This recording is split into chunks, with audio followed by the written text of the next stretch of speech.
तो ये क्या है कि ये जो एडमिनिस्ट्रेशन है ये सारी सोशल मीडिया पे चल रही है, जबकि सोसाइटी से जुड़ा हुआ मामला है कि लोग नहीं चाहते थे कि ये 2 फेजेस में हो, ये एक ही फेज में हो जाए। स्थापित होने हैं उनके लिए क्या प्रपोजल है? वो आइडेंटिफाई कर चुके हैं लैंड, कहाँ पे है वो लैंड? वो अलग अलग पैचेस हैं कि इसके लिए जो है वो प्लान तैयार किया जा रहा है, वो पब्लिक होगा। क्या पैरामीटर्स हैं जिनके मुताबिक ये तय होगा कि अगर इतने कनाल जमीन जाती है तो इतनी जगह उसको मिलेगी? ऐसा कोई पैरामीटर? इसमें लैंड एक्विजिशन के एवज में मुआवजा दिया जाता है। मुआवजा तो जाएगा पर लैंड 3 बिस्वाई मिलेगी मैक्सिमम। यस। पंचायतें धर्मशाला ब्लॉक के अंडर आती हैं, क्या उनके लिए जमीन है धर्मशाला में अवेलेबल? मुझे लगता है इसमें एडमिनिस्ट्रेटर आपको ज्यादा अच्छी फीडबैक दे पाएंगे। कौन एडमिनिस्ट्रेटर है इसके? एडीएम कांगड़ा है। ADM हाँ जी, वो दे पाएंगे। घालमेल कहीं नजर नहीं आ रहा? घालमेल ही नजर आ रहा है। अभी का प्रपोजल नहीं है, ये बहुत समय से चल रहा सर है। प्रपोजल पुराना था तो रिसर्च भी तो उतनी हुई होगी ना इसके ऊपर। ये जो विस्थापन है उसकी जो अदायगी है वो प्रदेश सरकार करेगी या केंद्र सरकार करेगी? सरकार की ये कौन सी कार्यशैली है जो इस तरह से नजर आ रही है कि उजड़ेंगे तो गांव के गांव, और अगर आपने गुहार लगानी है तो 214 नंबर कमरा है, आप वहां पे आ जाइए। तरीके से इंदिरा आवास योजना मैं आपसे जानना चाहूंगा अभी तक किन लोगों को दी जाती है? क्या कोई ऐसा डाटा है कि कितना सा फाइनेंशियल बेनिफिट जो है वो 9 जहाजों की वजह से हुआ? जब नोटिफिकेशन हुई 60 दिनों में लोगों की आपत्तियां जो हैं वो ली जाएंगी। सर आपत्तियां तो लोग तब देंगे जब उनके सामने खाका होगा कि ये हमने देना है, उस खाके के ऊपर लोग आपत्तियां करेंगे। जब खाका ही नहीं है तो लोग क्या आपत्ति करेंगे? देखिए जो भी है वो गजट में पब्लिश हो गया है, और कौन से गजट में पब्लिश हुआ सर? ई गजट में पब्लिश हुआ है, एंड फर्दर जो है वो कॉपीज सभी पंचायत लेवल पे रखी जा रही हैं। वही आपत्तियां हैं जो सरकार को चाहिए। वो आपत्तियां इन पैरामीटर्स में कहीं नहीं है जो जनता को सामाजिक ढांचे के मुताबिक उठानी चाहिए। उनका कोई रोल नहीं है इनमें। कुछ पंचायतें जमीनें थी जो पंचायतों ने दी थी, अब उनमें मालिक तो पंचायत है, जिन लोगों का वहाँ पे कब्जा है वो तो कहीं कागजों में शो नहीं हुए, वो लोग कहाँ जाएंगे? सभी की ये राय थी कि जो जहाँ जिस पंचायत से विस्थापित है वो प्रेफरेबली उसी पंचायत में जो है उनको रिहेबिलिटेट किया जाए। अभी क्या सरकार के पास ऐसा है कि उस गग्गल पंचायत में इतनी सी लैंड बचनी है और वो मलकियती है या फिर सरकार की अपनी है? मेरे पास इस वक्त जो है वो पंचायत वाइज डाटा ये नहीं है कि इस पंचायत में इतनी रह रही है, इतनी जो है जा रही है। अभिवादन स्वीकार करें, मैं उदय पठानिया। गग्गल एयरपोर्ट विस्तारीकरण, बहुत सारी चीज़ें एक साथ कांगड़ा में चलनी शुरू हो चुकी हैं, और आज हमारे साथ टूरिज़्म विभाग जो कि अभी तक इसको लुक आफ्टर कर रहा है इस प्रोजेक्ट को, उसके डिप्टी डायरेक्टर विनय धीमान हैं, और आज इस मुद्दे पे हम इनसे बात करेंगे कि जो चल रहा है वो कैसे चल रहा है, और जो कहीं ज़मीन पे कहीं रुकावटें हैं उसके ऊपर भी इनसे बात होगी। धीमान साहब बहुत बहुत स्वागत आपका। धन्यवाद। तो पहले तो आपको बधाई टूरिज्म डिपार्टमेंट को कि जो सो कॉल्ड नेताओं का एक ड्रीम प्रोजेक्ट है वो ज़मीन पे आने शुरू हुआ है। तो अभी तक की क्या रूपरेखा है?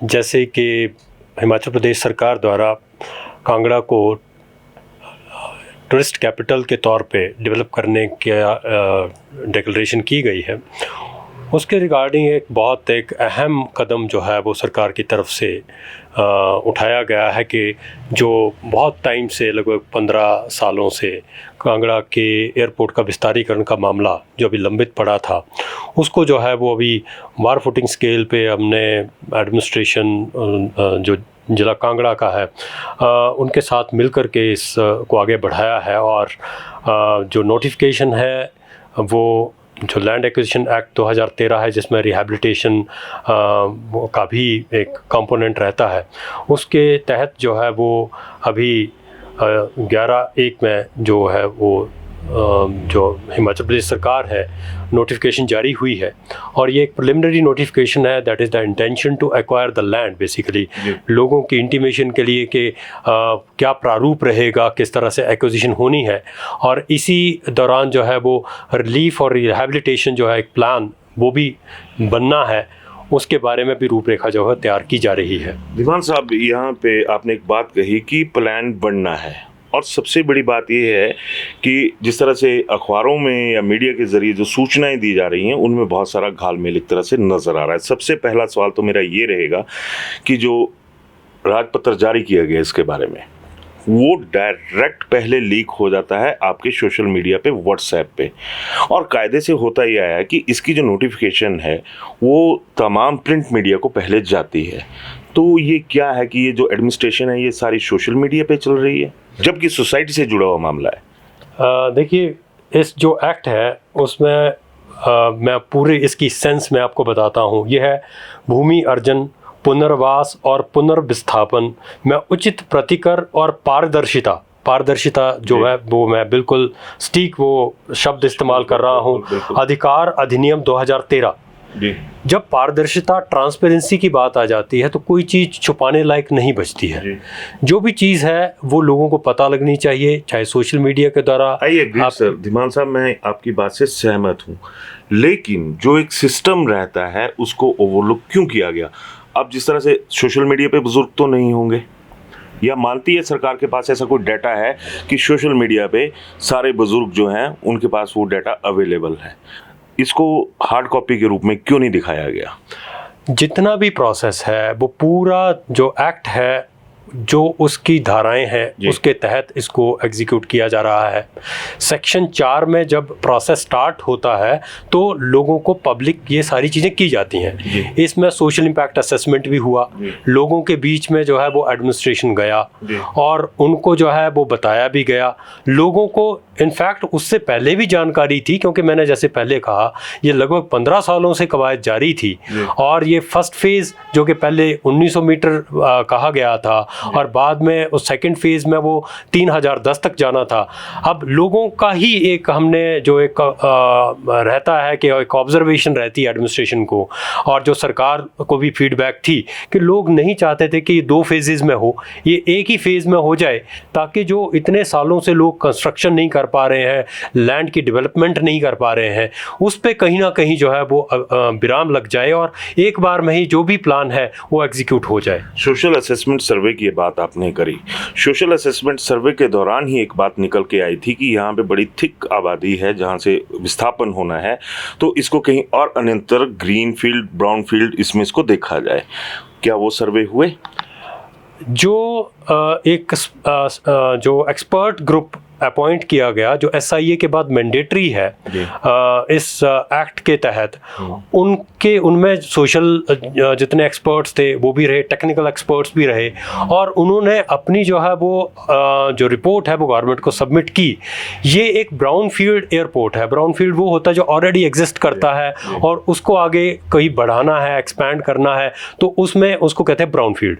लोगों के सजेशन थे कि ग्रीन फील्ड एयरपोर्ट जो है वो बनाया जाए, तो ग्रीन फील्ड का कोई प्रपोजल जो है वो सरकार के पास नहीं है इस एरिया में, और यहाँ पे जो है वो ब्राउन फील्ड को ही आगे बढ़ाना था। और ब्राउन फील्ड में जो फिजिबिलिटी, जो टेक्निकल एक्सपर्ट्स थे, उनकी ये राय थी कि इसमें जो है वो कहीं और शिफ्ट नहीं किया जा सकता, क्योंकि जो ऑलरेडी एग्जिस्टिंग हवाई पट्टी है उसका जो है, जहाँ पे ऑलरेडी ही 9 के आसपास जो है वो हमारी एयरक्राफ्ट्स लैंड कर रहे हैं, लोगों को फ़ायदा मिल रहा है उस चीज़ का। मैं एक पूछना चाहूँगा सर कि फ़ायदे की बात की गई कि क्या कोई ऐसा डाटा है कि कितना सा फाइनेंशियल बेनिफिट जो है वो 9 जहाज़ों की वजह से हुआ?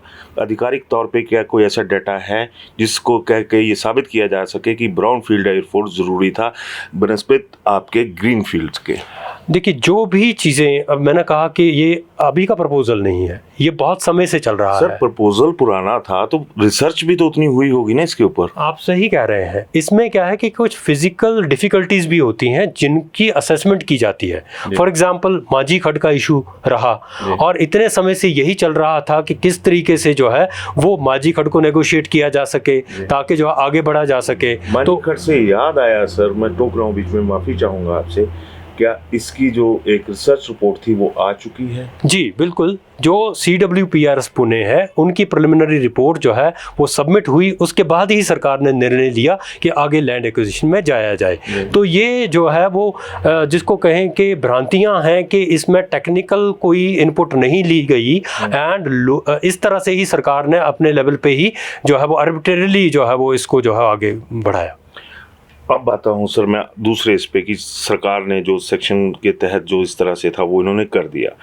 अब जो इस तरह स्थापना होनी है, जो विस्थापित होने हैं, उनके लिए क्या प्रपोजल है?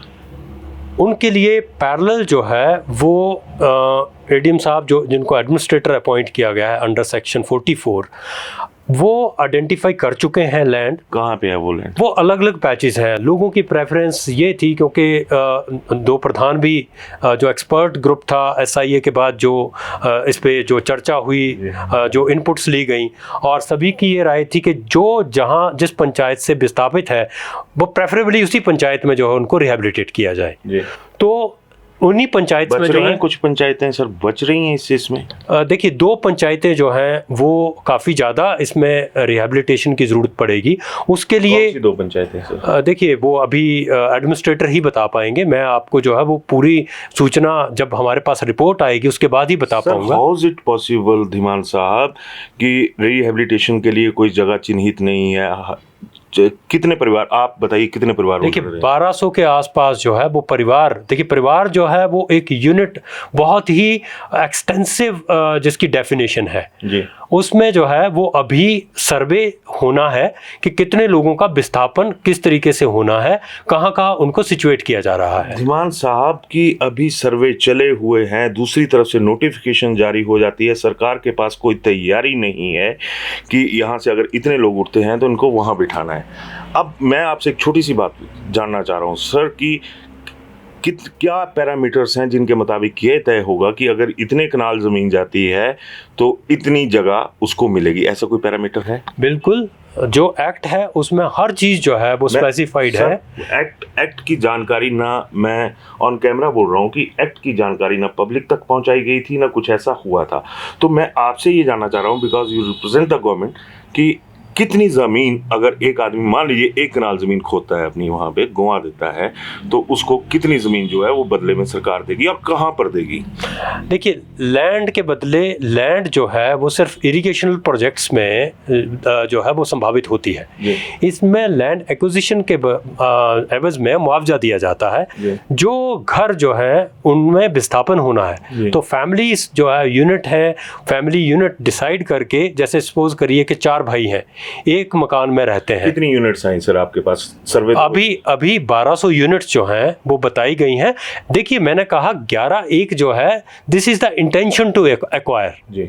ये अभी ये नहीं है, फाइनल नहीं हो गया है कि ये जो है इतने खसरा नंबर का इतना पार्ट ही। सर जब ये सारी चीजें फाइनल ही नहीं हुई तो लोगों को डिस्टर्ब करने का एक तरह से सरकार खुद मानती है कि 15 साल से ये जो प्रोजेक्ट था ये हैंग लटका हुआ था, बट 15 साल में जब ये सारी चीज़ें नहीं हुई तो एकदम से जब ये सारी चीज़ें की जा रही तो इसके लिए बेसिक पैरामीटर्स तो कुछ हुए होंगे ना सर? रिसर्च कुछ हुई होगी?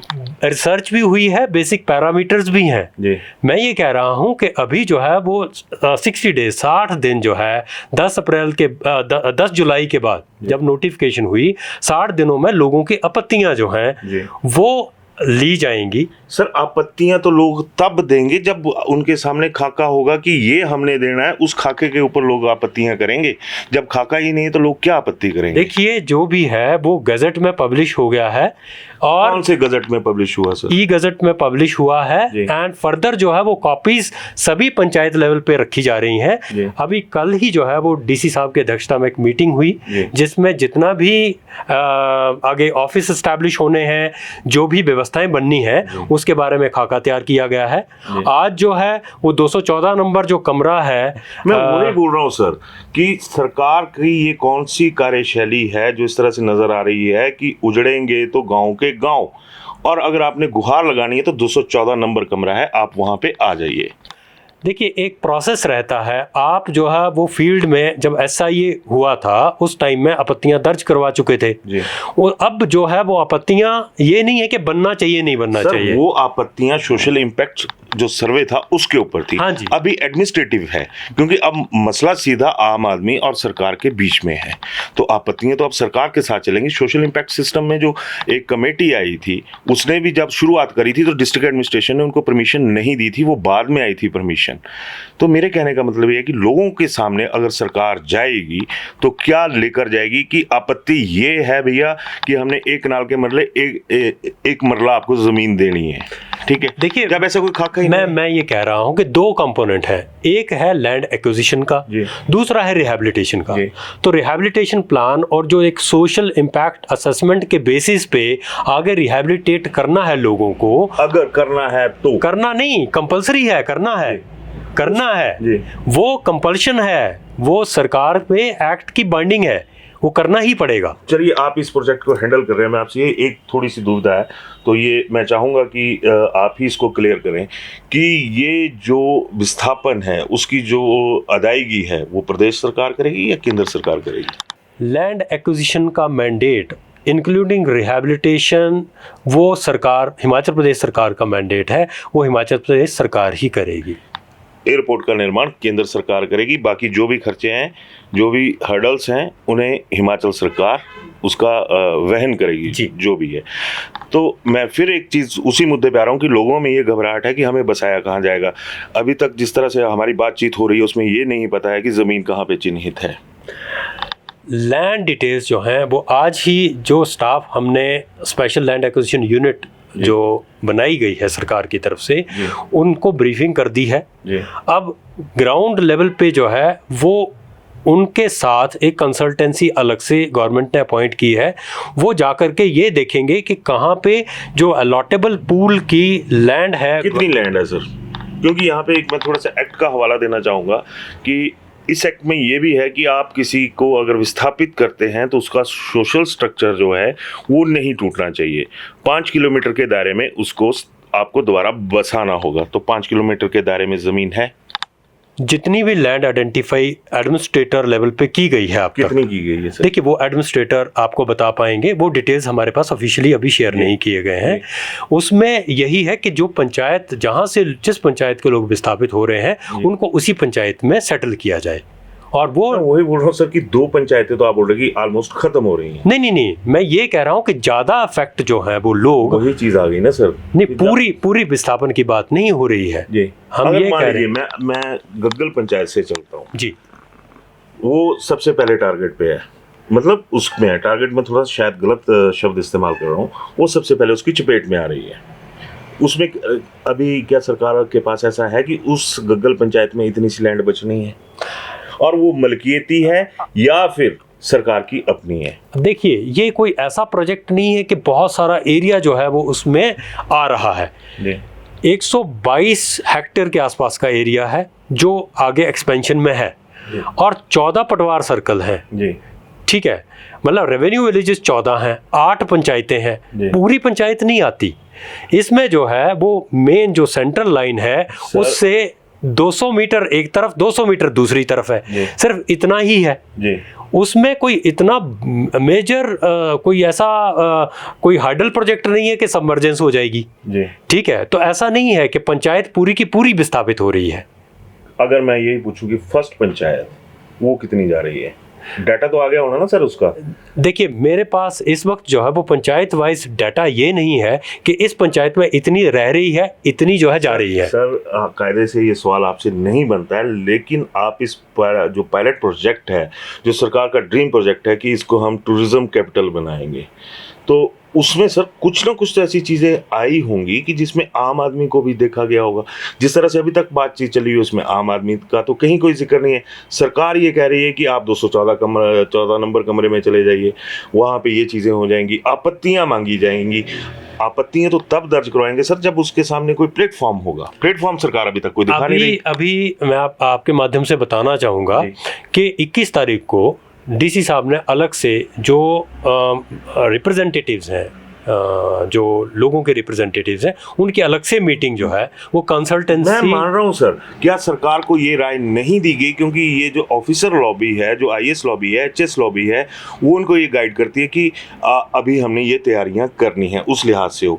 अब जब नोटिफिकेशन हो गई उसके बाद डीसी साहब या कोई भी एबीसीडी ऑफिसर उसको कॉल करता है कि अब आप आइए, उसका क्या मतलब है सर? नहीं, देखिए, पहले भी एडमिनिस्ट्रेटर जो अपॉइंट होता है वो जाता है, फील्ड में भी गए, जब एसआईए हो रहा था तब भी जो है वो एडीएम एसडीएम जो है वो फील्ड में ही थे जी तो ऐसा नहीं है कि पहले कोई एडमिनिस्ट्रेटर जो है वो गया नहीं जी अभी जो नोटिफिकेशन हुई है उसमें ये आता है कि ये पब्लिक हो गया कि ये सरकार की इंटेंशन है कि ये इस प्रोजेक्ट के लिए ये खसरा नंबर्स जो हैं जिनके ऑनर्स ये हैं जो रिकॉर्ड है एज पर रिकॉर्ड जो है वो ये हमने आइडेंटिफाई किए हैं सरकार की मंशा है कि इसको एक्वायर करना है। अब लोगों की आपत्तियां इस पे ये आती हैं कि देखिए ये मालिक जो है वो गलत आपने इसमें शो किया हुआ है, एक्चुअल जो है वो मैं हूं और मेरा जो नाम ये है as per revenue record suppose करिए। मतलब ये जो आपत्तियां हैं वो सरकार के जो पर्सनल या प्रोफेशनल पैरामीटर्स हैं उनके ऊपर डिपेंड है कि उसमें सोसाइटी को किस तरह से बताया जाए कि ये मेरा खाता नंबर था उसके नाम पे चढ़ गया, यही बता रहे हैं या आप सही कह रहे हैं कि ये जो खसरा नंबर है ये या तो गलत मेंशन हो गया, ये जो है वो कोई ऑनरशिप है वो सपोज करिए किसी ने बेच दी, उसकी म्यूटेशन जो है वो कहीं पेंडिंग हो गई, ठीक है, उसका नाम उस पर नहीं आ पाया तो किसी का अप्रीहेंशन ये है कि कल को मुआवजा सरकार देती है तो वो किसी और को चला जाएगा। तो इस तरह की जो आपत्तियां हैं मैं अगर नटशल में बात कहूं तो धीमान साहब यहाँ से ये लग रहा है कि वही आपत्तियां हैं जो सरकार को चाहिए, वो आपत्तियां इन पैरामीटर्स में कहीं नहीं है जो जनता को सामाजिक ढांचे के मुताबिक उठानी चाहिए, उनका कोई रोल नहीं है इनमें। देखिए मैंने कहा सामाजिक जो एक सोशल इम्पैक्ट है वो पहले ही असेस किया जा चुका है। दूसरा ये है कि जो भी सोशल रिलीफ देना है, रिहैबिलिटेशन करनी है, उसमें सिर्फ यही नहीं होता कि गवर्नमेंट मकान बना करके दे देगी, लैंड जो है वो वहाँ पे बसा देगी, सिर्फ वही नहीं होता, रोजी रोटी है उसको भी उसी तरीके से देखा जाता है। वही बता रहा हूँ सर, मैंने एक बात आपसे पहले भी जिक्र किया कि 5 किलोमीटर के दायरे में आप लोगों को कानूनन उनको एडजस्ट करना है, उनको बसाना है, ज़मीन है। अगर धर्मशाला ब्लॉक वाइज की भी बात करें तो क्या धर्मशाला में जो पंचायतें धर्मशाला ब्लॉक के अंडर आती हैं क्या उनके लिए जमीन है धर्मशाला में अवेलेबल? जी जी बिल्कुल। कहाँ पे सर अवेलेबल है? इसी वेसिनिटी में जी, इसी वेसिनिटी में जो है वो जैसे अपना चंबी के आसपास देखी गई है। धर्मशाला ब्लॉक नहीं है सर, वो शाहपुर। मैं ये कह रहा हूँ कि धर्मशाला, मैं सिर्फ एक एग्जांपल दे रहा हूँ, मैं पर्टिकुलर एक ब्लॉक पे। मुझे लगता है इसमें एडमिनिस्ट्रेटर आपको ज्यादा अच्छी फीडबैक दे पाएंगे। कौन एडमिनिस्ट्रेटर है इसके? एडीएम कांगड़ा है। हाँ जी जी वो दे पाएंगे। तो सर अभी तक तो एक बार मैं यहाँ ऑन कैमरा ही इसका क्लोजर ले रहा हूँ कि ऐसा कुछ नहीं है जिसमें लोगों की वो आपत्तियाँ आए जो लोगों से जुड़ी हुई हैं, सिर्फ टेक्निकल हैं, सोशल नहीं, कोई आपत्ति नहीं आ पाएगी इसमें, इमोशनल कोई आपत्ति नहीं आ पाएगी, सिर्फ टेक्निकल आपत्ति आ पाएंगी।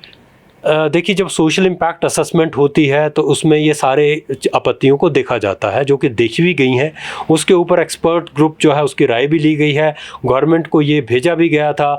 ऐसा होता है कि गवर्नमेंट जो है वो इवन सोशल ग्रुप जो स्पेशल ग्रुप है वो सोशल इम्पैक्ट असेसमेंट पे अगर अपना जो है वो सकारात्मक ना दे करके नकारात्मक देता है तब भी गवर्नमेंट जो है वो उसके पास कॉम्पिटेंस रहती है, या फिर नकारात्मक देता है तब भी गवर्नमेंट के पास कॉम्पिटेंस रहती है। तो ये गवर्नमेंट लेवल पे डिसाइड होता है कि इसमें जो है वो लोगों को जो बेटर बेनिफिट है आने वाले समय के लिए वो किस तरह से इंश्योर किया जाए। मैं आपकी बात से सहमत हूँ। अब एक मसला थोड़ा सा और मेरे दिमाग में आ गया कि कुछ पंचायतें ज़मीनें थी जो पंचायतों ने दी थी, अब उनमें मालिक तो पंचायत है, जिन लोगों का वहाँ पे कब्जा है वो तो कहीं कागजों में शो नहीं हुए, वो लोग कहाँ जाएंगे?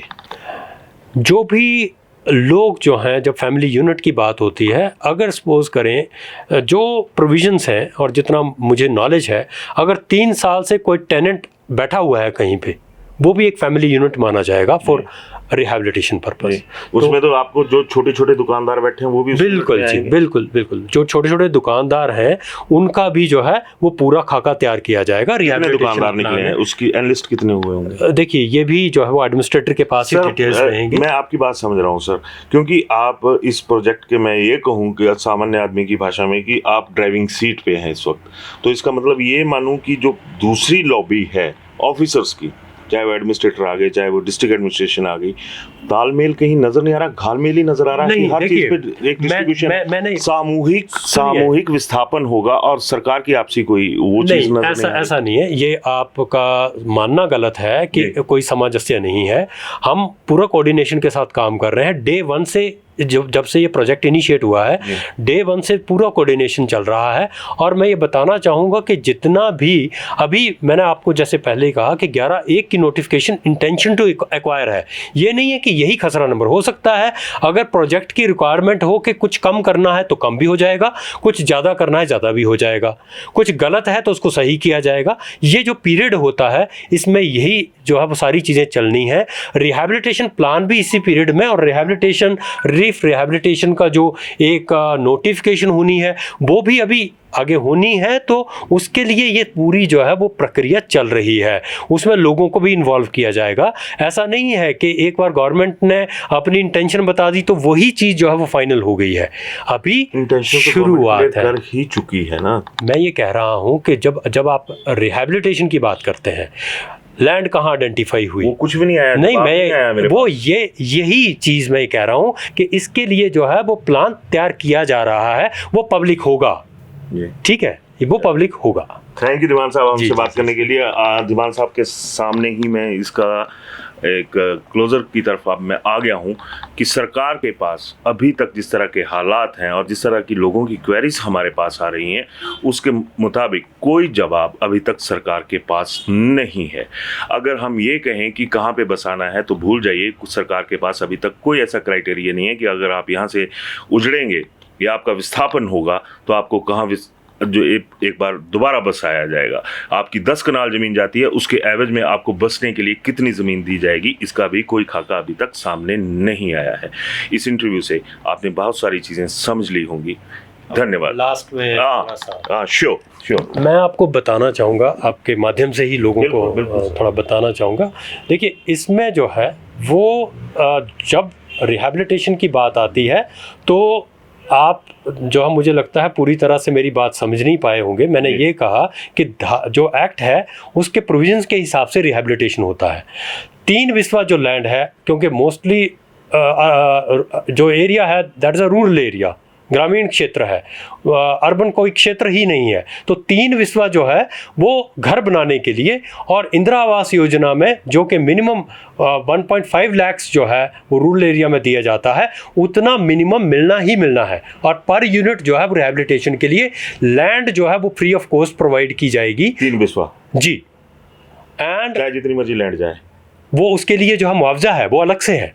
मैं समझ रहा हूँ, मुआवजा तो जाएगा पर लैंड 3 बिस्वा ही मिलेगी मैक्सिमम। यस, मैक्सिमम 3 बिस्वा है, क्योंकि क्राइटेरिया ही यही है। एंड उसके लिए जो है घर बनाने के लिए भी इंदिरा आवास योजना के तहत जो है वो जो क्राइटेरिया है उस तरीके से। इंदिरा आवास योजना मैं आपसे जानना चाहूँगा, अभी तक किन लोगों को दी जाती है, बेनिफिशियरी कौन रहते हैं? देखिए, ये मुझे लगता है मेरे स्तर पे नहीं, ये एक एडमिनिस्ट्रेशन के स्तर पे और जिस तरीके से सरकार डिसाइड करती है वही बता पाएंगे। अभी जो है जो मिनिमम अलग अलग जो क्राइटेरिया रहता है उसमें राजीव आवास योजना, इंदिरा आवास योजना, प्रधानमंत्री आवास योजना, अलग अलग क्राइटेरिया के हिसाब से पैसा दिया जाता है। 1.5 लाख रुपया मिलेगा। देखिए, जो मेरे पास नॉलेज है, जितना मुझे ज्ञान है, वो मिनिमम, मैं कह रहा हूँ मिनिमम 1.5 लाख है। अब मैक्सिमम क्या जाता है वो अब सरकार की जो आगे नोटिफिकेशन है वो डिसाइड करेगी।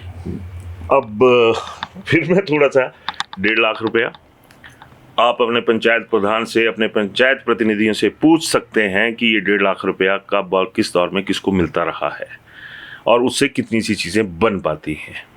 हालांकि ये नहीं है कि हम एयरपोर्ट विस्तार के उसमें किसी मुखालफत में हैं, लेकिन इतना ज़रूर है कि जो एक तय सिस्टम है वो कहीं नज़र नहीं आ रहा। ज़मीन अभी आपके सामने आ गई कि 3 बिस्वा मिलेगी ज़्यादा से ज़्यादा, और कहाँ मिलेगी ये चीज़ अभी सामने नहीं आई है। धन्यवाद।